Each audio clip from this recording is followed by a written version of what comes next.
Сәлем достар, сіздермен бірге мен Айжан Кәрібай, және де біздің блогингке саяхат онлайн сабақтарымыз.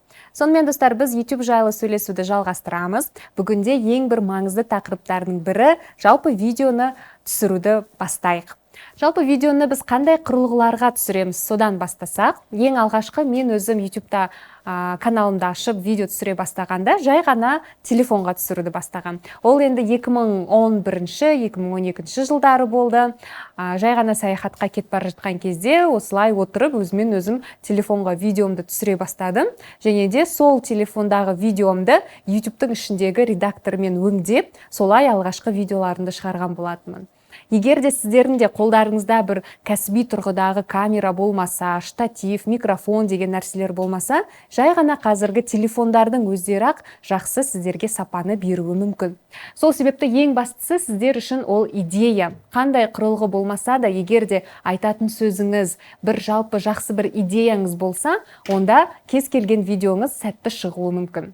Ал егер де бірден мен кәсіби тұрғыдағы сапаны жасағым келеді, кәсіби тұрғыдағы дауысты жазғым келеді десеңіз, онда сізге бар болғаны кәсіби камера, яғни фотоаппараты бар камера, ішінде видео жазатын қызметі бар фотокамераларды алсаңыздар болады.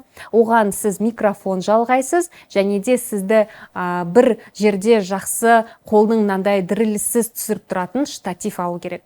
Шыны керек, менің өзімде сондай штатив, камера соңғы бір 2-3 жылда ғана пайда болды. Оған дейін кәдімгі влогтарымды немесе жай ғана статикалық видео болса, мысалға телефонды кітаптардың үстіне қойып, немесе кез келген тегіс жердегі бір жерге қойып, мен осындай видео жасай алатынмын.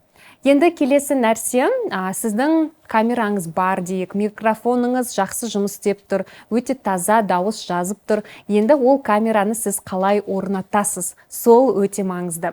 Сонымен видео түсірудегі ең маңызды нәрселердің бірі ол жарықтың түсуі. Өйткені сіздің жарығыңыз дұрыс тұрмаса, онда сіздің артыңызда керек емес бір көлеңкелер пайда болуы мүмкін, немесе бетіңіздің бір жартысы дұрыс түспей қалуы мүмкін. Жалпы сіздің картинкаңыз онша көрсетпеуі мүмкін. Жалпы күн сәулесімен біз қалай жұмыс істейміз? Егер де сізге бөлмеңізге тура күн түсіп тұратын болса, онда сіз камераны сол күннің жағына қоясыз, өзіңіз сол күнге қарама-қарсы тұрасыз. Сол кезде сізге әдемі табиғи сәуле шығып тұрады, яғни жақсы күннің көзінде видео жасауға болады. Ал егер де сізде ондай күн сәулесі болмаса, мүмкін сіз видеоны кешке түсіріп жатырсыз, немесе түнге қарай түсіріп жатсаңыз, онда сізге бөлменің жарығы аздық етеді. Сізге қосымша жарық сатып алу керек болады. Мүмкін бір лампалар, немесе жай ғана үстеліңіздің үстінде тұратын лампада көмегі тиюі мүмкін.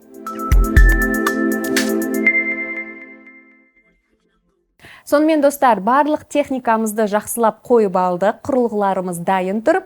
Енді өзіміз отырып, не жайында сөйлесеміз деген сұраққа келеміз. Дәл Инстаграмдағыдай өздеріңізге не жақын, қандай ниша жақын, соны таңдап алу керек.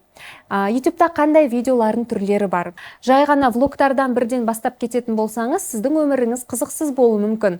Влог дегеніміз, яғни дәл блог сияқты, бірақ В деген, яғни видео блог болғандықтан, ол қысқарып влог деген атауға ие болып кеткен. Ол сіздің күнделікті, яғни Инстаграмға сіз күнделікті жазу жазсаңыз, бұл жерде YouTube'да өзіңіздің күнделікті өміріңіз жайлы түсіретін сіздің видео күнделігіңіз.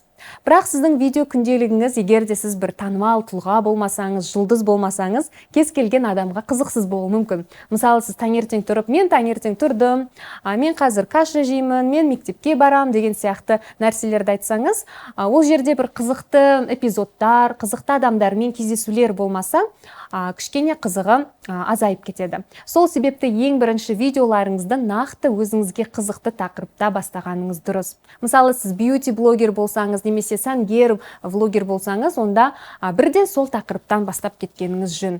Мүмкін сіз кейбір скетчтер түсіретін шығарсыздар, қызықты вайндар түсіретін шығарсыздар. Онда соның барлығын бірден қызықты қылып бірнеше видео түсіріп алып, соларды жариялайсыз. Ал одан кейін сіз танымалды болып, адамдар сіздің кім екеніңізді, сіз жайлы көбірек білгісі келген кезде, кәдімгі daily влогстар, яғни күнделікті влогтарды түсірсеңіз болады. Бірақ кез келген ережені бұзуға да болады, ережені сақтамаса да болады. Яғни ереже ол бұзу үшін қалыптасқан деген пікірді ұстануға да болады. Кейбір америкалық ютуберлер бірден өздері daily влогстарын түсіріп қатты танымал болып кеткендер де бар. Бұл жердегі ең басты ереже сіз күн сайын түсіру керексіз. Мысалы, It's Judy's Life деген америкалық ютуберлер, олар күн сайын өздерінің өмірлерін осылай таспалап отырады. Яғни елестетіп көріңіздер, күн сайын таңертең тұрып, камераңды алып, қаншама 3 балаң, 4 балаң болса да соның барлығын видеоға түсіріп, және де күн сайын монтажын жасап видео шығарып отыру, меніңше ол да бір үлкен еңбек және де үлкен өнер. Және де соның арқасында олар кәдімгідей керемет ақша табады, күнделікті өздерінің кәсібі қылып алған. Егер де сіздер де сондай жағдайларыңыз болса, күн сайын видео түсіре аламын, күн сайын соны монтаждап, кәдімгі бір реалити шоу сияқты түсіре аламын десеңіз, онда әрине бұл сіздің жанрыңыз болуы мүмкін.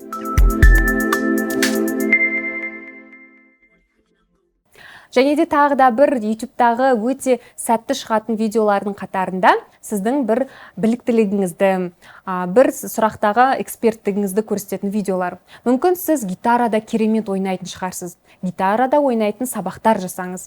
Мүмкін сіз ән айтуды жақсы көретін шығарсыз. Қалай дауыс қою, қалай жақсы ән айту жайында сабақтар түсіріңіз. Яғни пайдалы болатын, адамға бір жаңа нәрсе үйренетіндей бір видео жасау, ол міндетті түрде сәтті болады. Жай ғана өзіңіздің өміріңізді емес, сондай бір адамға пайдалы боладау, жаңа бір ақпарат беремау деген тақырыптарда видео түсіргеніңіз дұрыс. Біздің қазақстандық YouTube кеңістігін алатын болсақ, біздің елімізде DIY, яғни өзің жасайтын do it yourself деген видеолар өте жақсы сұранысқа ие. Мысалға, мүмкін сіздің қолыңыздан бір шеберлік өнері келетін шығар, бір тақтайдан бір керемет әдемі суреттер жасайтын шығарсыз, немесе киім тігуді білетін шығарсыздар. Сондай бір адамдарға жеңіл түрде көрсететін видеоларыңыз өте жақсы болуы мүмкін. Және де біздің қазақстандық ютубте ең көп көрсетілім алып жатқан, ең көп жазылушылары бар YouTube каналдар, ол біздің кәдімгі ресми түрдегі арналардың, яғни теледидарлық арналардың каналдары.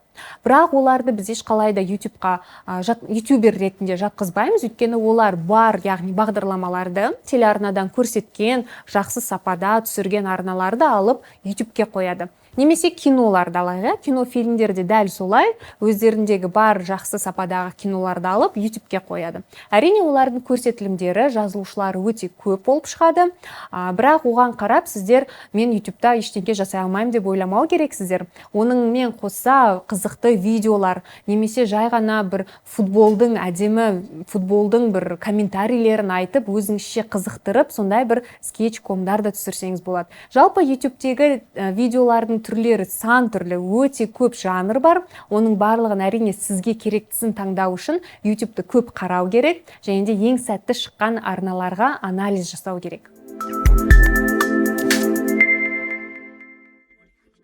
Егер де сіздің кішкентай балаңыз болса, немесе жалпы мультфильмдерді, анимацияны жақсы көретін болсаңыз, онда тағы да бір үлкен бір ниша ютубтегі ол балаларға арналған каналдар. Сондай каналды қазақ тілінде сіз шығарсаңыз, бірінші болуыңыз мүмкін, өйткені қазақ тілде ондай жақсы түсіретін және де сапалы түсіретін каналдар аз. Мүмкін сізге бір жаңадан анимация жасау керек, немесе бірнеше ойыншықтарды алып, одан бір мультик жасайтын болсаңыз, немесе жай ғана балаңызды түсіріп, оны қыдыртып, бір әдемі жерлерге, паркке барғанда қызық қылықтарын түсіретін болсаңыз, ондай қазақ тілді балаларға арналған YouTube контент өте жақсы сұраныста. Достар, сонымен қандай да бір тақырып таңдамасаңыз, ютубтегі ең бірінші ереже, яғни YouTube каналыңыздың сәтті шығуы, ол тұрақтылық. Барлық жерде тұрақтылық, барлық жерде еңбек керек. Дәл инстаграмдағыдай сіздер күн сайын ол жерде пост шығармасаңыздар, сіз жұрттың назарынан қалып кетесіздер.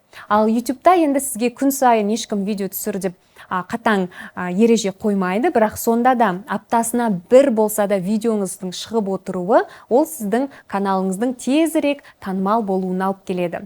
Яғни ол жерде де мысалға сіз бір күнді таңдайсыз, мысалы ол бейсенбі болсын, әрбір бейсенбі сайын нақты сағат 9-да сізде бір 2 ай, 3 ай бойы видеоңыз тұрақты түрде шығып отырса, онда YouTube-тың алгоритмінің өзі сіздің каналыңызды топқа шығаруға көмектеседі. Ал егер де сізде бір рет дүйсенбіде шықты, одан кейін бір 2-3 аптадан кейін сенбіде шықты, одан кейін тағы бір айдан кейін бейсенбіде шықты десек, яғни бір хронология болмаса, тұрақтылық болмаса, онда YouTube сізге көмектеспейді. Сол себепті кез келген нәрседегідей бұл жерде де тұрақтылық. Сонымен достар, бүгін біздің YouTube-тағы жалпы кіріспе сабағымыз осымен аяқталды. Келесі сабақта сіздерге YouTube-тағы видеоларды қалай өңдеуге болады, қалай әдемі қылып монтаж жасауға болатыны жайлы айтып беремін.